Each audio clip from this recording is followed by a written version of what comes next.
The Brewhouse was created to capture and share with you the long history of the Genesee Brewery. But the brewery itself isn't half as interesting as the beer and the people who make it. Visit GeneseeBrewhouse.com.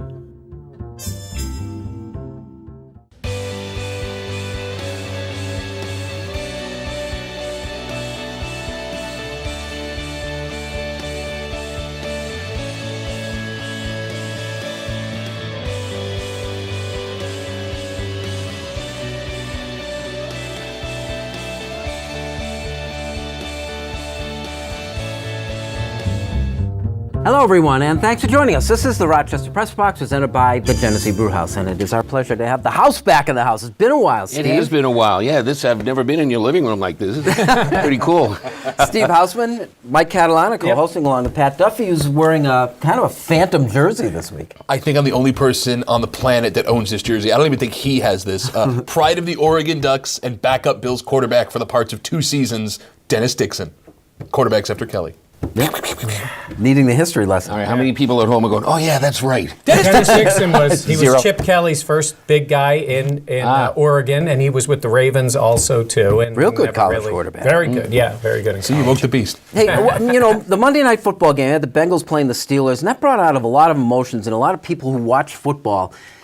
Brent Musburger this morning called me a snowflake. Because he made this general statement and he had to invoke the name of Sam Huff to say, this is how football is supposed to be played.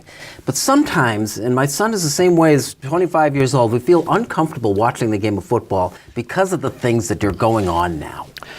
Isn't it part of where we are in the season? Frustrations are starting to really bubble up, and the only way to take care of it is take it out on each other.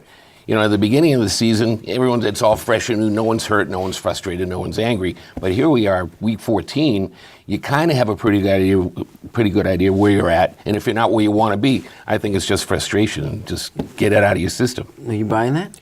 I think that does happen, and there's, familiarity breeds contempt, and it's the Bengals and the Steelers, and it's like with the Ravens and all.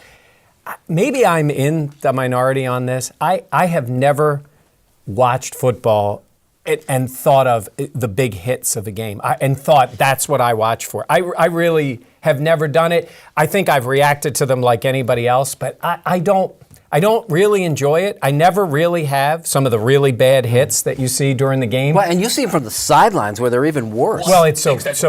Though, right? Well, I think it is, because then you see real people and you see the look on the guy's face when he's coming off. And even if it's your team, I understand a fan, and in that moment, when you react to the big hit until you see the result of the big hit, right? And Vontaze Burfict is as disliked of a player as anybody in the league, right? He's done a lot of things that would be considered cheap or dirty and whatever it is. When the man is laying there on the ground after that hit, I get it. As a Steelers fan, if you're watching it, you like the hit.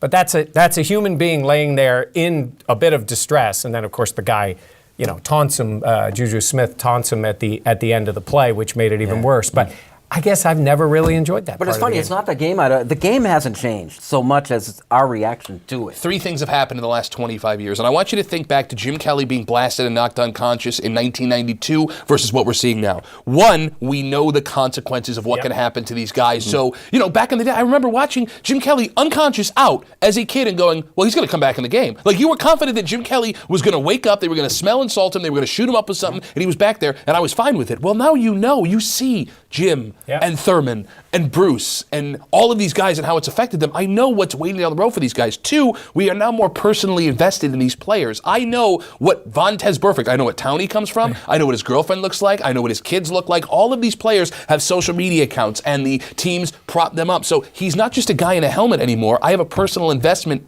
in that person. And 3, the game has become, I would argue, less violent because of what the NFL has tried to do over the last couple of years. So when that violence of yesteryear shows up, it's even more shocking than seeing it on a daily basis. Well, so who's right? The people that are advocating, like me, that think that college targeting rule ought to be implemented in the NFL, or the people like Brent Musburger said it's always been like that. Brent Musburger is why we like it. Let's just start with this. There's other people, Larry Fitzgerald, for instance, tried to legitimize Gronkowski's act.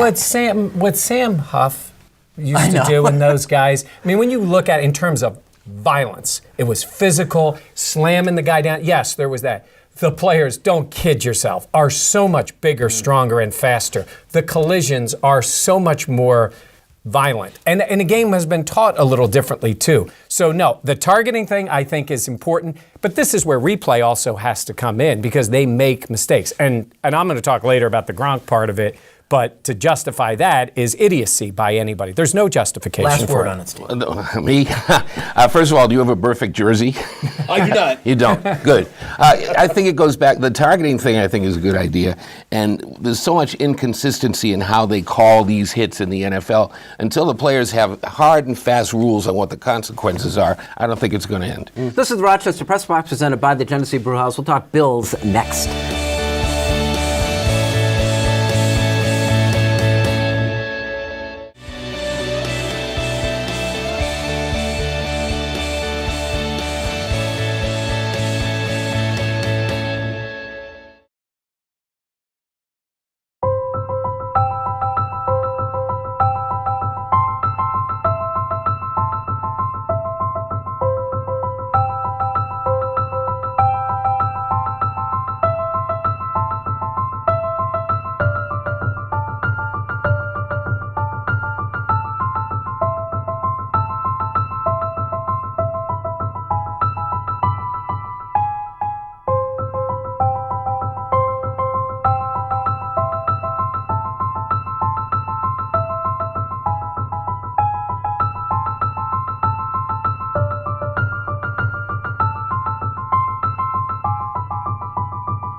The Press Box, brought to you in part by Connors and Ferris, your workers' comp attorneys.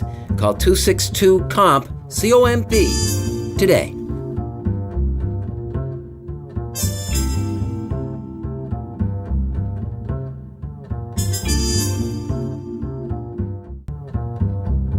Welcome back to the Rochester Press Box, presented by the Genesee Brewhouse, and this portion brought to you by Connors and Ferris. This is where we talk Buffalo Bills. Yeah.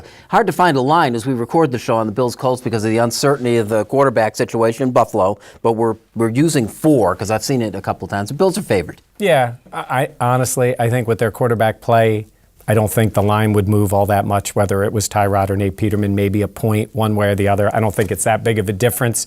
And I think they're going to bounce back at home this week. I actually saw some signs of progress. As bad as things ended up going against the Patriots, I like that the defense, especially in that first half, showed a little more passion at home than they had in the 2 previous games at home.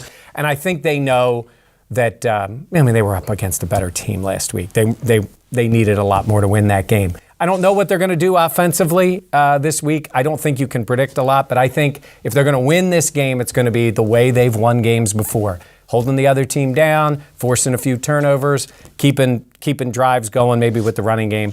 I'll have the Bills winning the game, and I'm going to say they cover in an ugly sense, winning it, say, 23-17. Yeah, I'm going to say the Bills cover, but we have something interesting happening this week, right? All of the armchair GMs might get what they want. Nate Peterman, starting quarterback, which they've been calling for all year, even though he still had a disastrous game. And then, call it from the practice squad, Billy. Oh, Brandon Riley is making his Bills debut. He's going to dress this week, it looks like, right? The wide receiver. He was a training camp darling. Everyone loved him in preseason because he had a couple of nice balls midway through the fourth quarter against guys that are currently working at UPS. No offense, UPS. We're going to get to see what, Steve from Churchville, who calls in the show, what he wanted early in the season is going to look like. And I have a feeling it's not going to be great, right? Like if your starting receivers are Calvin Benjamin, Zay Jones, that's it. Right. Well, Deontay Thompson. Well, be Deontay Thompson or Andre Holmes or Brandon Riley, whoever the heck else is going to be. I don't see how that's successful. The only hope is the Colts are the most sacked team in the NFL, if I'm not mistaken. So if the defense gets going, I think they cover 2, ugly win. But I'm interested to see Brandon Riley. We're still in playoff race, Stevie. Hard to believe. I also think the Bills would win this one. It's kind of following up on you said there, Pat. I think the defensive line have a field day against the terrible offensive line of the Colts. Brissett reminds me of Tyrod in many ways, except he has a better arm. He will only throw to receivers who are open. He doesn't want to take chances, and I think the Bills' defense will take advantage of that. All right, so you got Buffalo. Pick another game. Oh, the Chargers. I've been on the Chargers for a while. I love the Chargers. They're hosting Washington this week. I believe they're a 6-point favorite. I'm going with the Chargers. All right, who else you got, Mike? I'm going to go homer this week with the Eagles. You were right last week, and I said I didn't like them being a road favorite at Seattle. They played poorly. They got knocked back. They needed probably not the loss, because in the NFC, man, one loss and it can really set you back. The Rams are good. They're a slight underdog in LA. I think they win the game by a field goal this All right, week. I'll take the Colts because I think they've been playing better than their record. I like Baltimore playing at Pittsburgh. Pittsburgh's been playing down to all their opposition. Baltimore really needs it. Who you got? The Bitter Bills fan special, Seattle at Jacksonville. It's a 3-point game. Vegas thinks that these teams are even on a neutral site, which is insane. Doug Marrone, who's Mr. Baloney and the belle of the ball with the media down in Jacksonville, we've seen this happen before, haven't we, Mike? There is no way that Seattle does not cover at Jacksonville. These teams are not even. I still think Jacksonville's a pretender. That division is a joke, right? Way to go, Doug Marrone. You get away from New England to go to one of the worst divisions in the NFL, and everyone thinks you're a genius. It's going to show that he's not this weekend. We hold on to a grudge like it's Yes. a life preserver. Connors and Ferris, the sponsor of this segment of the Rochester Press Box, will award the winner of our Pick the NFL contest a check of $500 to be donated to the Hunter's Hope Foundation. This portion of the Rochester Press Box is brought to you by Connors and Ferris, Like It or Not, is next.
Welcome back to the Rochester Press Box. We are presented by the Genesee Brewhouse. This is Like It or Not. Stevie, like it or not, the Tom Brady sideline rant with his coordinator last week. It's family, plain and simply. And I'll draw an analogy. My son lives in Pittsburgh now, and we were down there over Thanksgiving. He and I had a brawl like you would not believe, an argument over millennials. We went back and forth, and he's a college professor now, so he knows it all at the age of 30. And the problem is when we talk, he's like lecturing me, so he uses his high voice like I'm in the back of the room. But the next day we just called each other and apologized, and there's no issue there. Drop F-bombs on the guy? On your son? Family? Yeah. He's Irish, of course he does. But the thing is, he thinks he knows it all, and he doesn't think I know anything.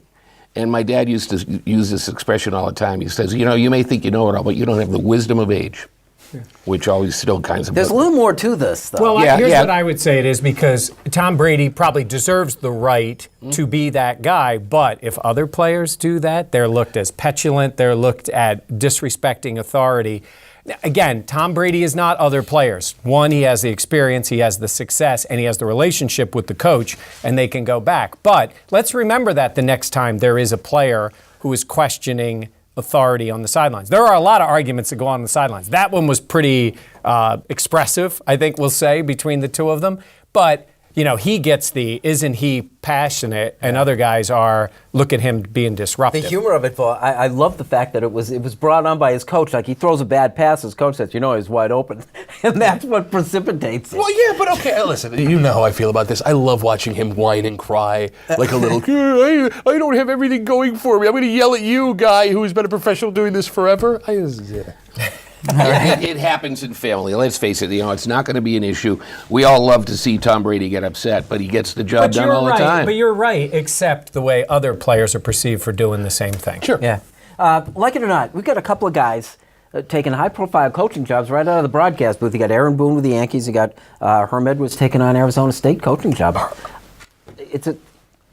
Herm Edwards, I understand. I mean, that guy, he was a coach. He was a somewhat successful coach. He's a guy who's fiery, and I think he fits in perfectly with that style, right? Like It's an out-of-the-box hire. Yeah, but he's a guy who loves the game of football. It's out of the box, but that makes sense.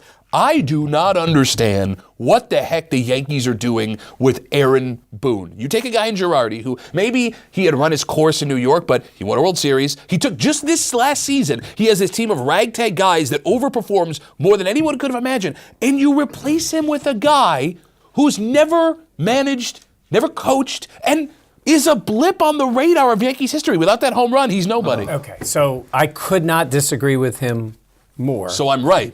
So here's the deal. It's a terrible hire with Herman Edwards.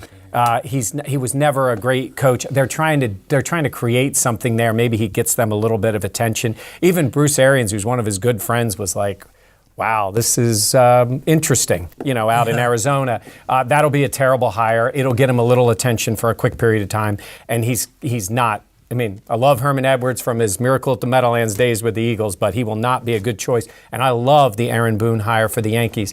Aaron Boone is a lifer in baseball, family lifer, understands the game, will relate to the players. I think it's a surprise hire by the Yankees. I think it's going to be a absolute home run. Mark the tape, an absolute home run for the Yankees. They had to do 6 interviews and go 2 months deep to get him, though. Yeah. I mean, so they weren't.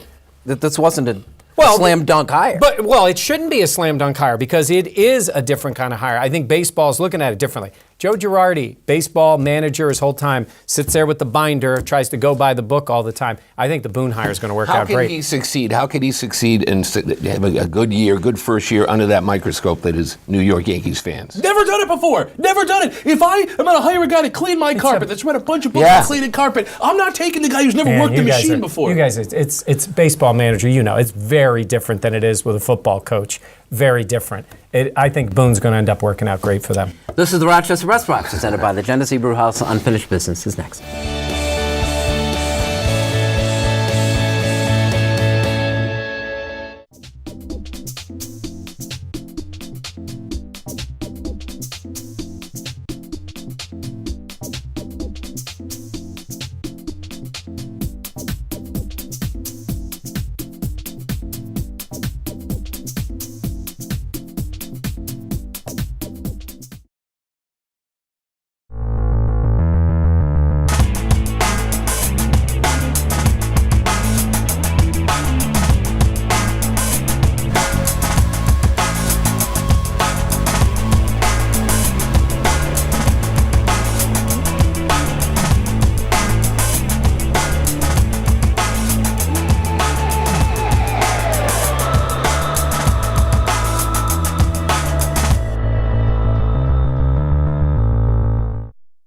Dunkin' has lots of fall favorites to root for. Maple pecan, pumpkin, maple sugar bacon. But on game day, we root for one team. One team, baby. Win the fall, folks. Welcome back. Thanks for joining us. This is the Rochester Press Box, presented by the Genesee Brew House and the Sportsman. Unfinished Business, brought to you by Dunkin' Donuts. America runs on Dunkin'. Pat. The coaching carousel in college football spins and spins and spins. We get all excited to see where these guys are going to land. Jimbo Fisher, Herm Edwards we just talked about. Where are they going to go? And something gets lost behind the scenes, right? You always talk about these coaches that tell these kids, I'm going to be here for 4 years to watch over you. And then the coaches bail and the kids are left there by themselves. And that's terrible. And there should be something done about that. But the kids no one ever talks about. Jimbo Fisher recruited guys for him at Florida State when he was at Florida State. And Florida State's going to make a head coaching hire, and they're going to find somebody else to do it. There are kids that new head coach is not going to want. And those kids can't go with Jimbo Fisher to Texas A&M, which means there are kids that are going to lose their ability to have a college scholarship. And nobody ever talks about those kids. The ones that are left behind, that can't go with the guy that brought them. By the way, the guy that brought them may not want to bring them somewhere else. And they're left behind. and nothing can happen for them. And their lives are over, at least the lives they thought they were going to live, because somebody else who's not held to the same standard as 18-year-old kids who sign a college letter of intent decides he wants to make a better decision for he and his family. It's disgusting, and I can't believe that nothing has been done about it with all the things. No, what's wrong about that? Mark the tape. I agree with him 100%. Well, the puzzling part is it's solvable too. Yeah. You know, but no one will act on it. Stevie. Welcome back, Tiger Woods. I mean, I was one of those who was excited to have him back in the game at the Hero Championship down in the Bahamas. Golf Channel said they had some great numbers. NBC had great numbers over the weekend. And Tiger just seemed to be happy for a change. He was engaging with the fans. He was smiling. He just seemed to be having a good time. And I think that's great for golf. One of the things that, to me, separates Tiger Woods from every other sports personality is when he's playing great, we want to see him play greater. When he's not doing so well, we want to see if he can implode. Bottom line, he's great for golf. I'm glad to see him back, and I wish him luck this year. Different perspective. I think that should, that is really well. helpful. He's a little bit older. He has a little bit of a paunch, as if any of us can, complain about that. But All right, Gronk was wrong, 100% wrong. Do not try to justify it. I would say it was one of the worst hits I've seen covering the NFL, and for this very reason. That was a player who did nothing to Gronk. Please don't talk about holding. That's just a natural play. It happens in the game. Gronk pushes off. He gets held. We all know it. It was a violent hit to the head of a defenseless player who just stole the football from you in the game. Don't make excuses for him. I think Bill Belichick somewhat is embarrassed, and I'm wondering about the relationship between the two of them going forward. He is a phenomenal player who has never shown that before in the NFL. Never been really a dirty player. That was a dirty hit. He absolutely deserved more than one game, at least 2, maybe 3. Go ahead, let him appeal it. That's a mistake by the NFL. They equated that with hits that happened during the quick plays and the violent plays during a game. It was a mistake by the league. It was a mistake by Gronk. I don't accept his apology because he made excuses when he made it. Don't make excuses for him. If it was so out of character, he shouldn't have appealed. Well, he was trying to get his money back. But yes, it really is out of character for his career. He's not done something like that. That time he did, and that was bad. This is the Rochester Press Box, presented by the Genesee Brewhouse. This portion brought to you by Dunkin' Donuts. America runs on Dunkin'. Good job. Nice to have you back, Stevie. yeah, it's good to be back. Thank you. Guys, I'm thank you available. very much. I'm available, but I'm not free. That's All right. And thank you for joining us. We'll see you next week, the Rochester Press Box.